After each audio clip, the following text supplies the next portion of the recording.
Dear students, CBS coaching centre में आप सभी का मोस्ट वेलकम है। Today we are going to talk about number system. Numbers can be categorized in two terms. First is real number and second is imaginary number. यानी numbers को हम दो तरह से कैटेगराइज कर सकते हैं। फर्स्ट है रियल नंबर एंड सेकंड है इमेजिनरी नंबर। इमेजिनरी नंबर जिसे आपको क्लास 11th एंड 12th में पढ़ना है, थोड़ा सा हम यहाँ पे आपको ओवरव्यू दे देते हैं। रियल नंबर और इमेजिनरी नंबर्स में डिफरेंस यही है कि जब हम इमेजिनरी नंबर्स को स्क्वायर के फॉर्म में लिखते हैं तो वो हमें हमेशा नेगेटिव इंटीजर्स देगा। For examples, I for imaginary बोल सकते हैं। जब आप 11th और 12th में जाएंगे तो आई फॉर आयोटा पढ़ेंगे, सेम चीज़। तो आई का अगर हम स्क्वायर करते हैं तो वो हमें देकर जाएगा -1। -1 is negative integers. For examples, 5i² is equal to -25। This is negative integers. वहीं अगर हम रियल नंबर्स को स्क्वायर के फॉर्म में लिखेंगे तो वो हमेशा पॉजिटिव इंटीजर्स देकर जाएगा। दैट मीन्स अगर कोई भी रियल नंबर्स है, अगर उसे हम स्क्वायर करते हैं, फॉर एग्जाम्पल्स -2 का स्क्वायर, तो वो हमें 4 देकर जाएगा। 3 का स्क्वायर वो हमें 9 देकर जाएगा। 4 का स्क्वायर वो हमें 16 देकर जाएगा। इट मीन्स रियल नंबर का स्क्वायर हमें पॉजिटिव इंटीजर्स देकर जाता है, वहीं इमेजिनरी नंबर्स का स्क्वायर हमें नेगेटिव इंटीजर्स देता है। अब अगर हम रियल नंबर और इमेजिनरी नंबर्स को आपस में ऐड करेंगे तो वो हमें कॉम्प्लेक्स नंबर देगा, क्योंकि ये दोनों अलग अलग नंबर्स हैं, सो आपस में ऐड नहीं होंगे। सो वो कुछ इस तरह से बनाएगा, where 12 is real number and 5i is imaginary numbers. तो ये दोनों को जब हम आपस में प्लस करेंगे तो ये इन दोनों को हम कॉम्प्लेक्स नंबर बोल सकते हैं। इसका मतलब ये हुआ कि इमेजिनरी नंबर्स को हम रियल नंबर के फॉर्म में लिख सकते हैं, यानी imaginary numbers can be written in the form of real number. I hope कि आपको इमेजिनरी नंबर्स का थोड़ा सा कंसेप्ट यहाँ पे क्लियर हो गया होगा। जो हमें यहाँ आपके क्लास में पढ़ना है वो है रियल नंबर। रियल नंबर को हम यहाँ पे दो तरह से कैटेगराइज करते हैं। First is rational number and second is irrational number. Rational number को हम क्लास 8th में भी पढ़ चुके हैं। यहाँ पे हम आपको ओवरव्यू देते हैं। रेशनल नंबर जिसे हम P/Q के फॉर्म में लिख सकते हैं, जहाँ Q नॉट इक्वल टू 0, यानी रेशनल नंबर वे नंबर्स होते हैं जो P/Q के फॉर्म में लिखे जा सकते हैं और जहाँ Q 0 के इक्वल नहीं होता है।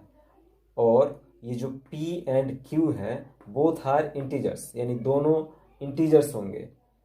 इंटीजर्स आगे हम आपको वो भी कैटेगराइज कर देंगे। यानी जब भी हम P/Q के फॉर्म में लिखेंगे तो वो हमें एक रेशनल नंबर देगा, और जब हम इसे सिंपलेस्ट फॉर्म में लिखेंगे तो वो हमें को प्राइम देकर जाएंगे।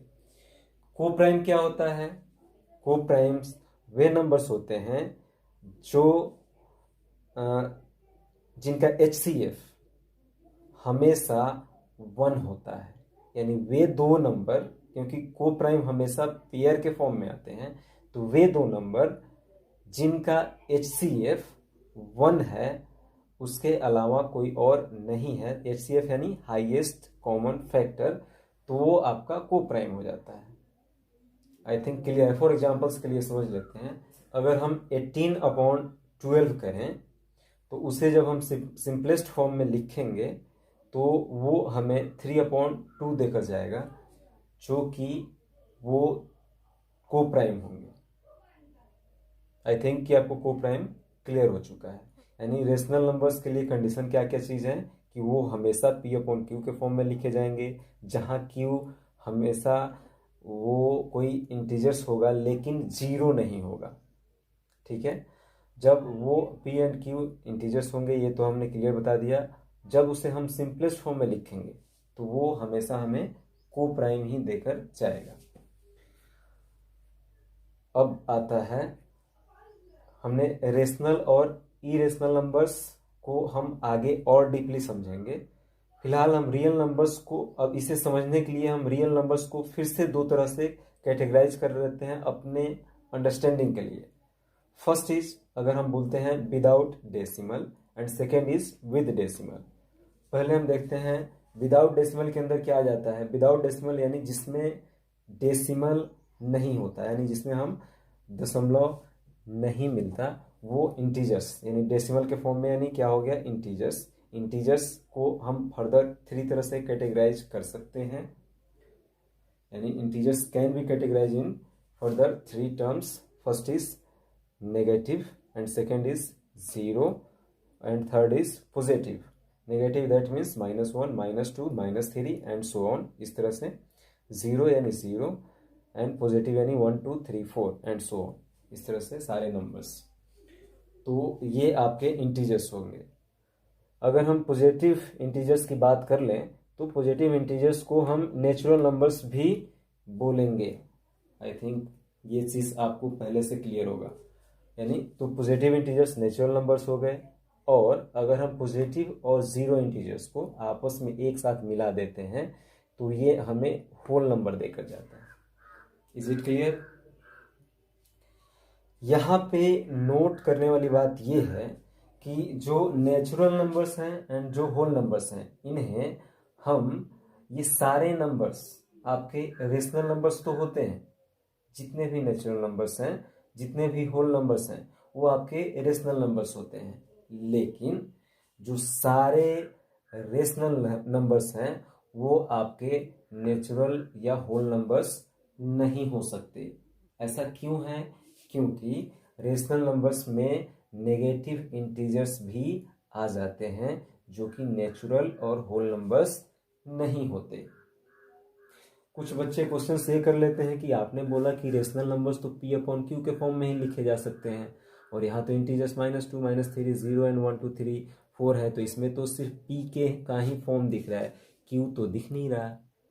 तो सिंपल सी बात है कि इसे हम इस तरह से भी लिख सकते हैं। फॉर एग्जाम्पल्स 1/1, 2/1, 3/1, 0/1, -1/1, -2/1, यानी इन सारे नंबर्स के नीचे हम 1 लिख सकते हैं तो दोनों की वैल्यू सेम ही आएगा। फॉर मतलब 2/1 की वैल्यू भी 2 ही है। अगर हम ये 2 ऐसे भी लिख सकते हैं और 2 को ऐसे भी लिख सकते हैं, वैल्यू तो सेम आना है।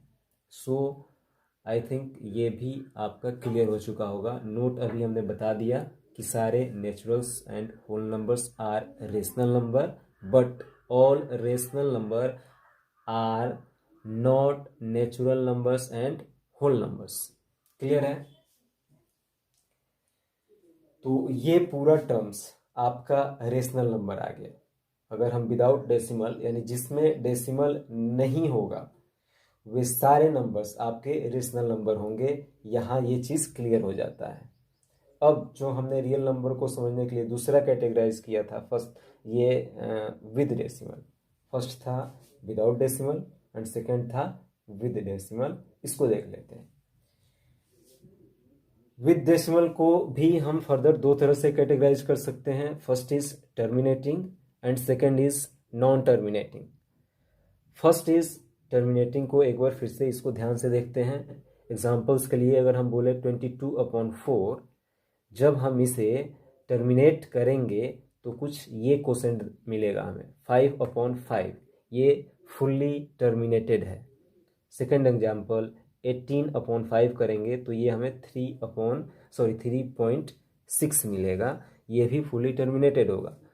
तो ये दोनों नंबर्स, वे नंबर्स जो फुली टर्मिनेटेड होते हैं, वे रेशनल नंबर होते हैं। अब आता है जो सेकेंड टर्म्स है नॉन टर्मिनेटिंग। नॉन टर्मिनेटिंग को ही फर्दर हम दो तरह से कैटेगराइज कर सकते हैं।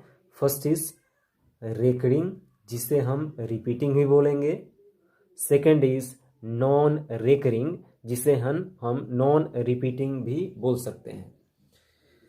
रेकरिंग फॉर एग्जांपल्स के लिए 2.555 एंड ये ऐसे ही चलता जाएगा, जहाँ पे 5 रिपीट हो रहा है तो इसे हम 2.5 का ये बार ऐसे लिख सकते हैं। Second example is 3.121212 and so on ये इसी तरह से चलता जाएगा, तो इसको भी हम 3.12 का बार कर सकते हैं।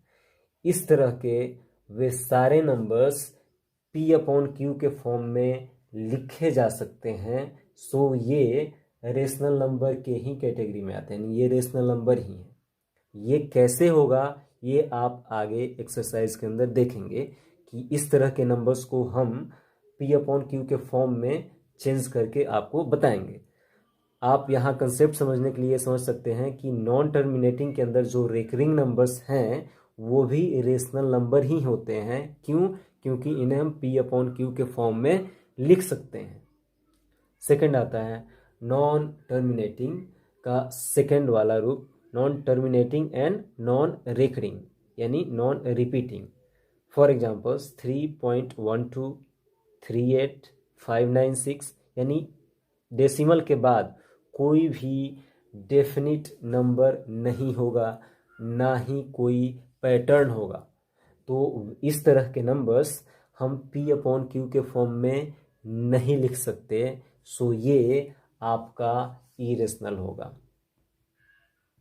यही non terminating and non recurring या नॉन रिपीटिंग एक ही बात है। यही वो नंबर्स है जो सिर्फ इरेशनल नंबर है। एग्जाम्पल्स के लिए √3, √2, √5, √6 ये सारे नंबर्स इरेशनल होंगे। यानी रूट के अंदर जो भी नंबर्स होगा वो इरेशनल नंबर कहे जा सकते हैं, बोल सकते हैं। लेकिन यहाँ ध्यान देने वाली बात यह है कि रूट के अंदर भी वे नंबर्स इरेशनल नंबर नहीं होंगे जिसे हम जो हमें कंप्लीट नेचुरल नंबर या कोई भी कंप्लीट इंटीजर्स हमें मिलेगा।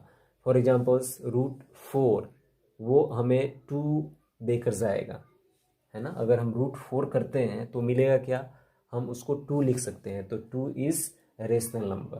तो वे नंबर्स जिसे हम रूट के अंदर लिख तो रहे हैं लेकिन अगर हम उसका स्क्वायर करें तो हमें एक पर्टिकुलर एक नंबर देकर जाएगा, जो कि कोई नेचुरल नंबर होगा या होल नंबर होगा कोई भी, तो वो आपका रेशनल नंबर होगा। इसके अलावा वे सारे रूट के अंदर जो नंबर्स जिसे कि हम स्क्वायर के फॉर्म में लिखने के बाद भी वो हमें कोई कंप्लीट नंबर नहीं देकर जाता, तो वो आपका इरेशनल नंबर होगा। तो आई थिंक कि आपको ये नंबर सिस्टम का जो चैप्टर है वो क्लियर हो गया होगा। यानी इतने सारे कंसेप्ट को समझने के बाद हमें एक चीज़ समझ में आता है कि apart from non terminating and non recurring all are rational number. मतलब क्या है कि अगर हम नॉन टर्मिनेटिंग और नॉन रेकरिंग इस पार्ट को अगर हम छोड़ दें तो बाकी सारे पार्ट रेशनल हैं। यही वो पार्ट है जो कि इरेशनल नंबर होगा। अब अगर आपको इसमें कोई भी डाउट है तो आप नीचे कमेंट बॉक्स में लिख सकते हैं, मैं आपको उसका आंसर जरूर दूंगा। और अगर आपको ये चीज़ समझ में आया हो तो आप इस चैनल को सब्सक्राइब कर सकते हैं, शेयर कर सकते हैं एंड बेल आइकन प्रेस कर सकते हैं ताकि जो हमारा अगला आने वाला वीडियो है वो आप तक पहुंच सके। Thank you so much.